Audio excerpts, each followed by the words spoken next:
లేని దానిని చేసిన పాపమే, ఉన్నదాన్ని చేయకపోయినా పాపమే. మీకు అర్థమైందా నేను చెప్పింది? లేని దానిని చేసిన పాపమే, ఉన్నదాన్ని చేయకపోయినా పాపమే. పాస్టర్ గారు ఇది ఎక్కడ చూపించాలా? చూడండి, ప్రకటన 22:18.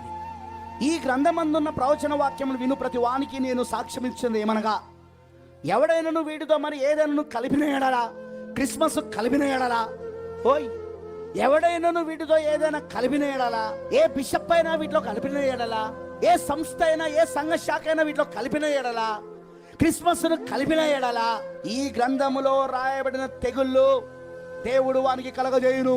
ఇప్పుడు తెగుళ్ళన్నీ వస్తాయి వీళ్ళపైకి, దేవుని తెగుళ్ళని వీళ్ళపైకి రాబోతున్నాయి. ఎందుకంటే బైబిల్లో కలపడానికి వీలు లేదు, లేని దాన్ని చేయడానికి వీలు లేదు, లేని దాన్ని చేయడానికి వీలు లేదు.